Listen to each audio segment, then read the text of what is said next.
So today we are going to talk about verbs,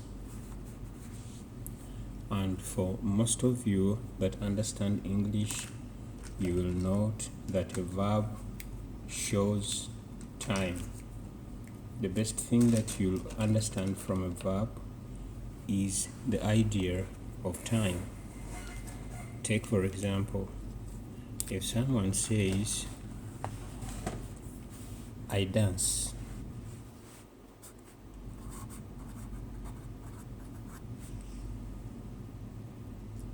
and another says, I danced,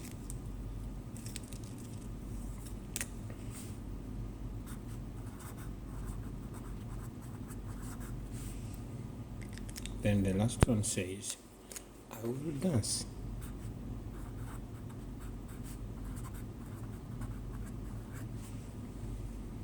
Within these three sentences, you can see these are different times. In the first one, it is continuous. I dance. I dance. Then another one says, I danced. This is an action finished, this is an action ongoing, and this is an action yet to come.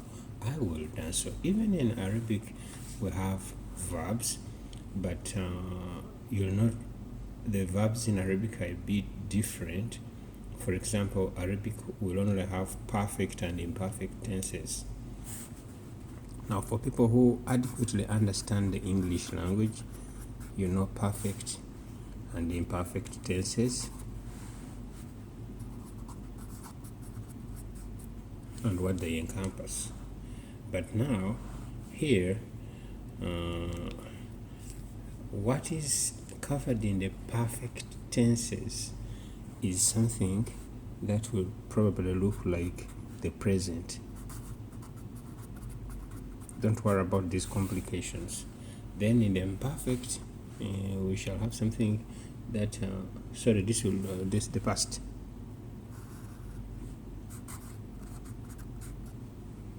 Then in the imperfect, you'll get something like the present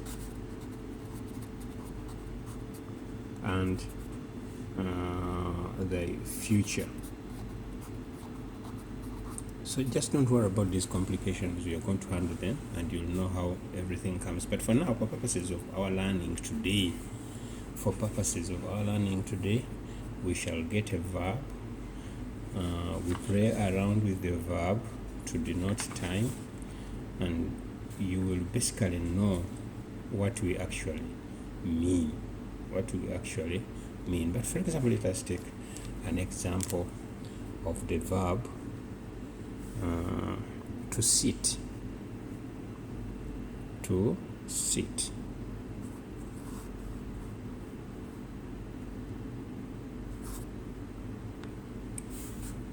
We are going to first deal with the past. With the past or the perfect. Now, when you see this written like this, it will give you the meaning to sit. Now, we are going to first see how this verb will look like in the past tense.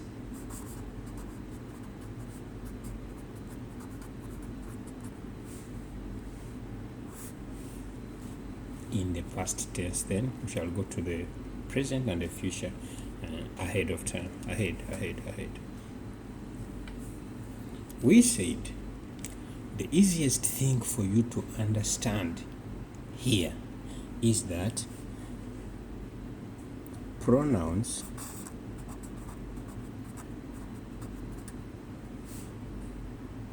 will move along with the verb.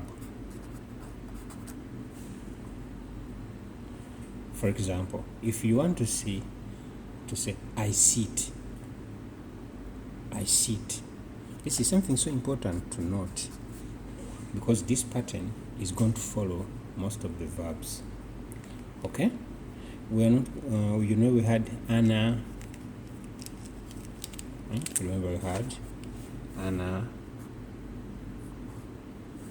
auntie,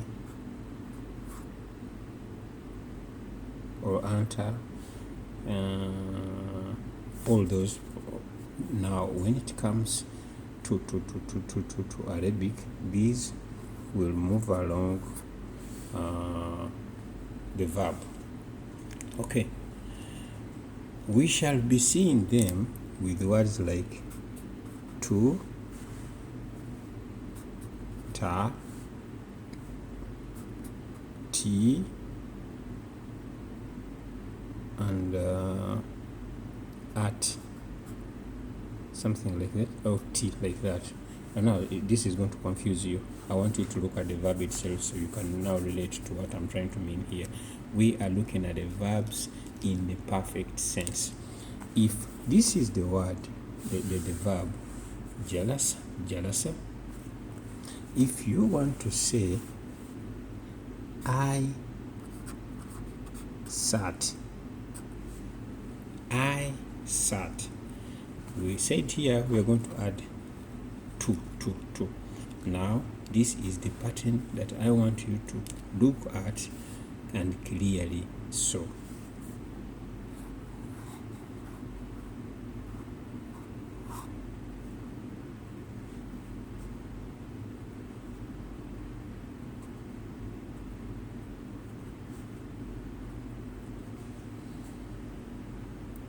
From the word jealous, we want to say I sat, we are going to get jealous to.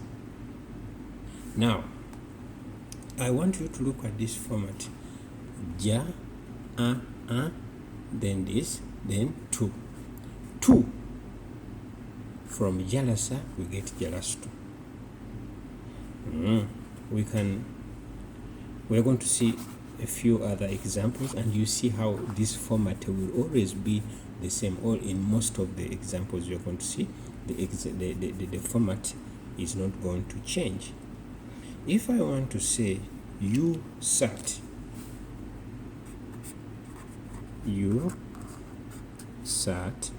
for male or masculine, we are going to add ta. So I want to tell a male that you sat, I will say jalasta.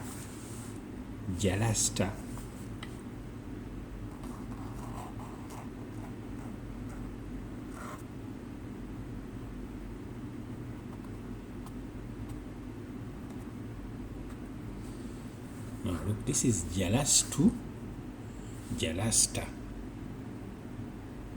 If this is a female, you sat, female, this is going to be jalasti. So easy, it can only be tough if you just want to complicate it.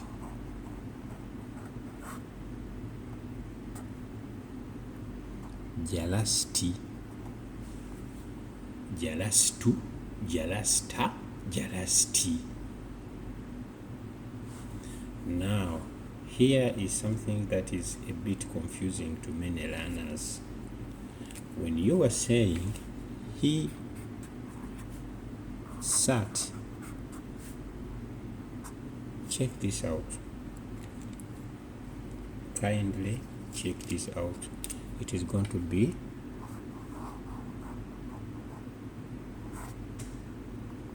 jalasa. So when you look at this jalasa here, jalasa, remember here we said to sit is jalasa, and now this same person is saying he sat is jalasa. Come on, my dear friend, I want you to pay attention, even if you forgot any other thing. When this word appears just by its own here, you know they are implying to sit. But if it appears in a sentence, you know they are trying to say that he sat, jalasa. Okay? And when I want to say she sat, we are going to just add T. We are just going to add T, and it will appear as jalasat.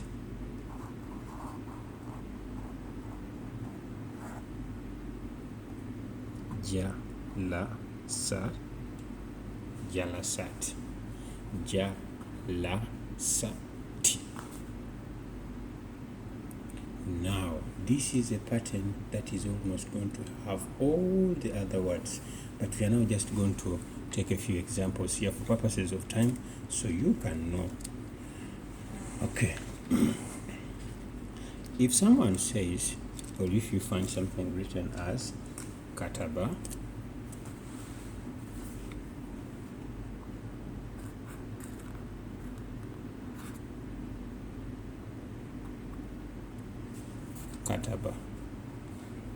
kataba, so it is looking faint. I don't know why. Kataba will have a meaning to write.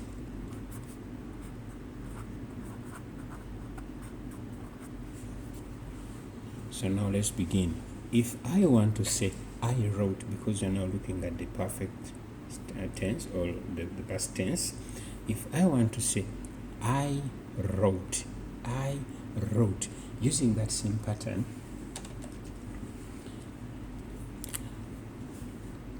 I wrote will be katabutu, because we said we are adding two. Like here you see jalasa, we added two and it became jalastu. So here we are going to have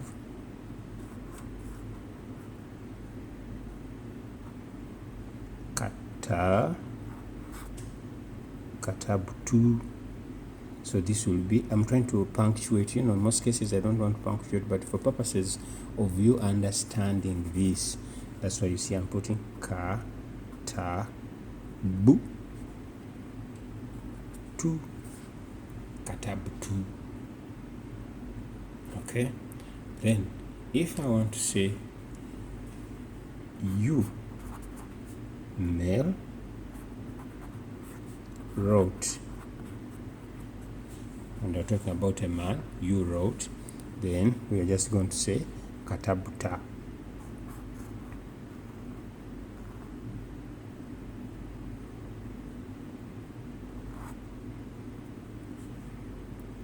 Katabuta.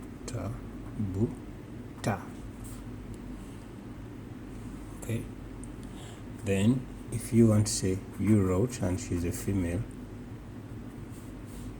it is going to be katabuti. Katabuti.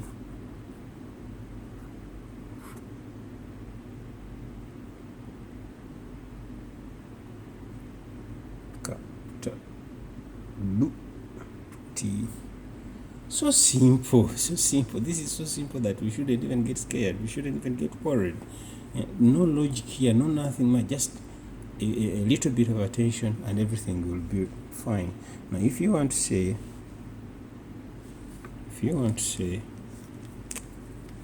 he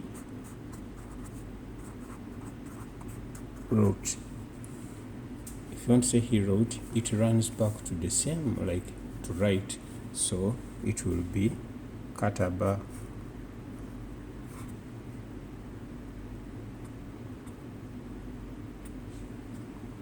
Kataba, then you know he wrote. If you want to say she wrote,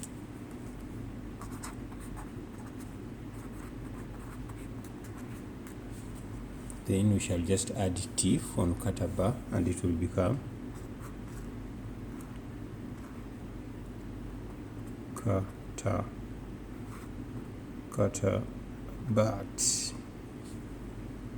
katabat. So you can see, if you want to say she wrote, katabat, he wrote, kataba, katabuti for female, katabuta for you, male, and katabutu. You see the pattern is exactly the same for most of these verbs, apart from a few. Of course there will be a few verbs that will turn out differently, but there are not so many. There are many, but when you handle this, When you get this right, you'll see everything is gonna be fine and all right for you. We are looking at the past tense. Now let's get another verb. We can think of another verb like to do, which is fa'ala.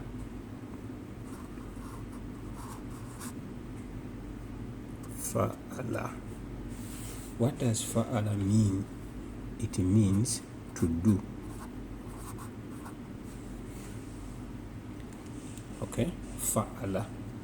It means to do. Okay, assuming I want to say I did, because we are now dealing with the past, we have started with the past. Well, assuming I want to say I did, we said we add to, and in this, fa'ala is going to become fa'altu. Fa'altu.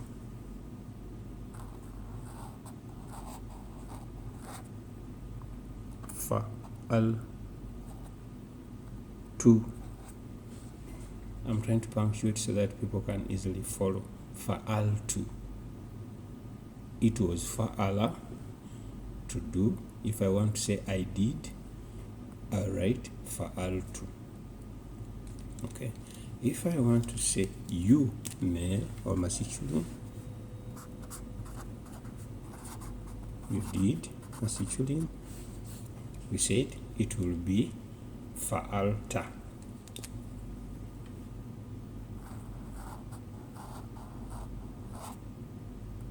Fa'alta. You see, this third letter is taken on with a no sound. Fa'alta. Okay. And if you want to say you did,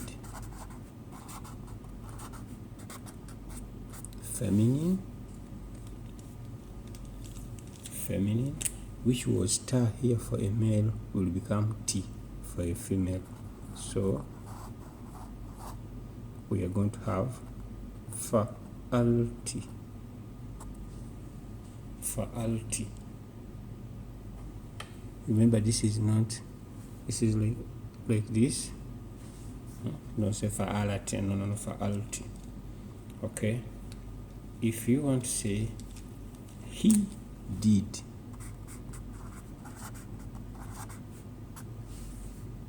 then we shall come back to exactly this same, like it appears here, and it will be fa'ala.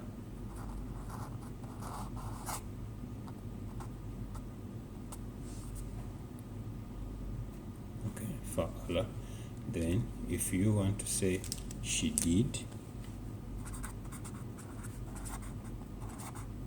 you get this fa'ala plus t, and it will be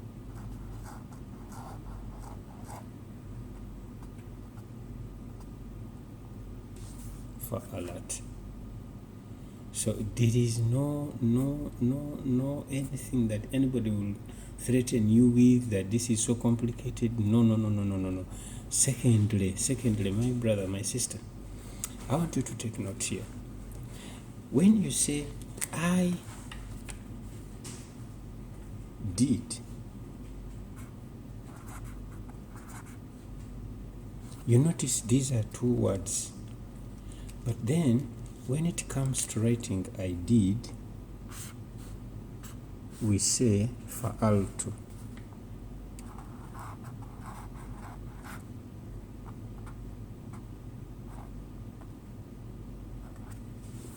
This is something which is confusing people.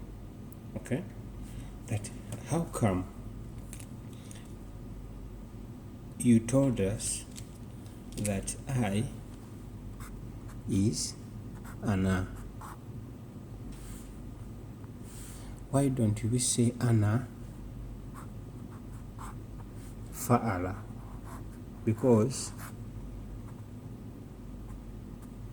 fa'ala is to do. So I do. No. You can never ever say such thing as ana fa'ala. When you say fa'altu,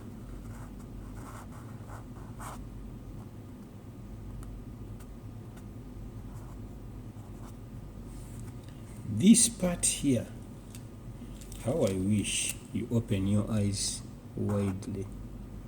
This part here is the I.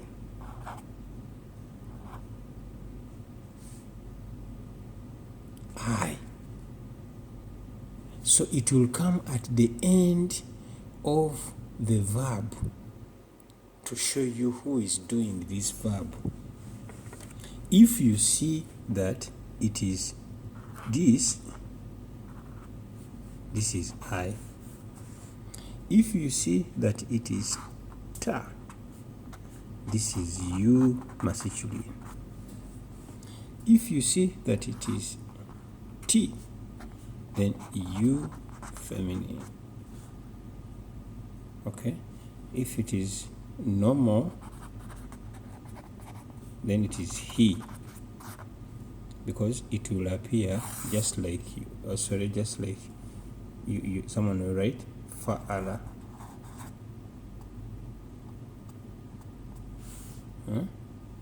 Okay?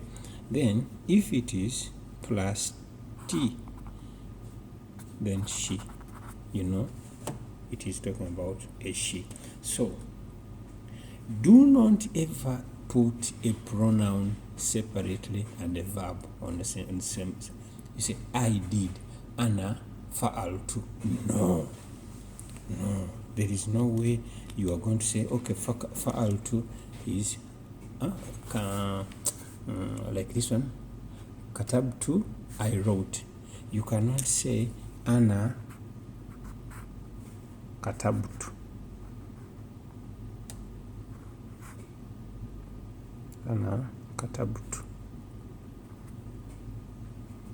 No. When you say katabtu, already there is no need to put ana. When you say katabtu, already that has shown you are talking about yourself, that I wrote. Jalastu means I sat, so you cannot put ana jalastu, that I sat. No. Simply say jalastu. The person hearing will know this person is saying he sat. The same we can look at as many examples. Okay, let's look at this last example. I don't want to make this sound so long, because I know it is so easy. Let's look at allama.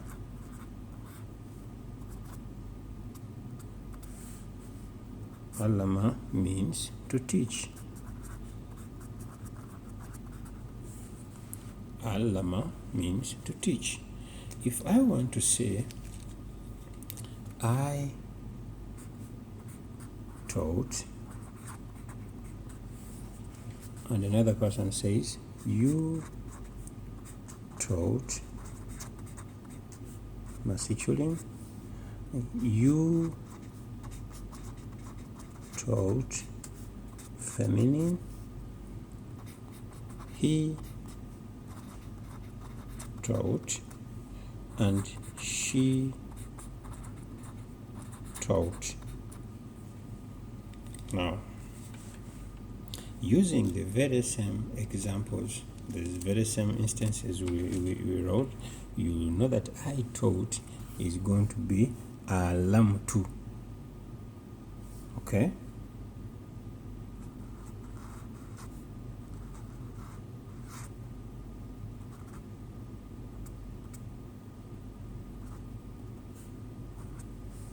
Alamtu. Then you, male, is going to be alamuta.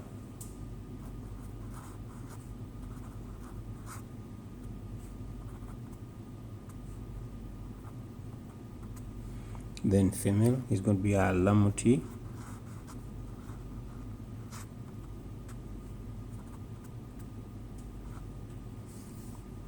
Then he taught, you will come back to alama.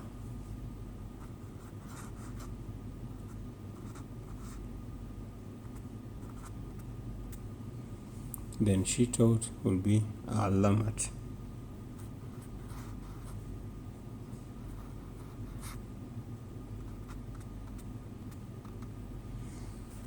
as easy as that. You see almost the same pattern comes up, the same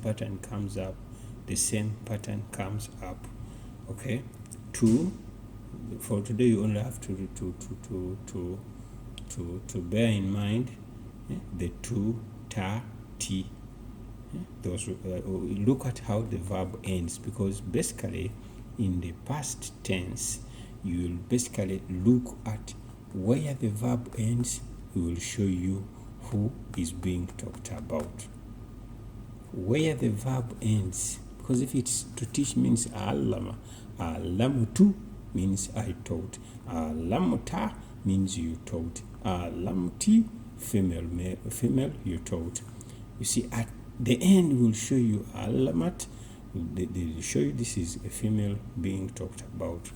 Okay, so I want you to acquaint yourself with as many examples as you possibly can, but I can also leave you with one last example which I want you to conjugate in your own free time. To open is fataha.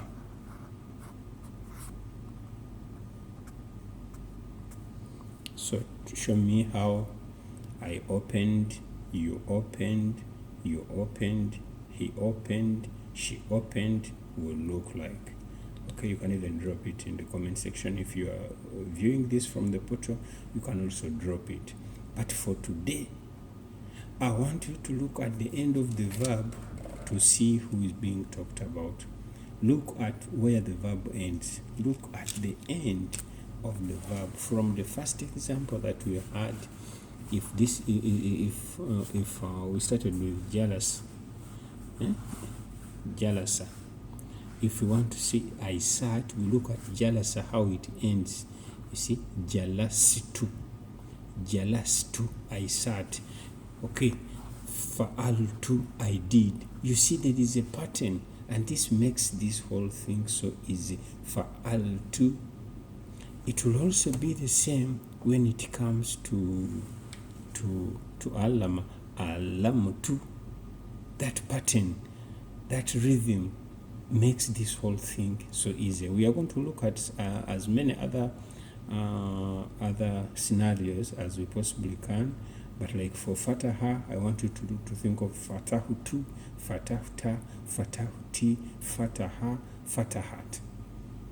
So this the perfect tense must not confuse you, because when we get to the imperfect, when we get to the present, we shall now be beginning to look at the front of the verb, and at times at the front and at the end. So it will kind of be mixed.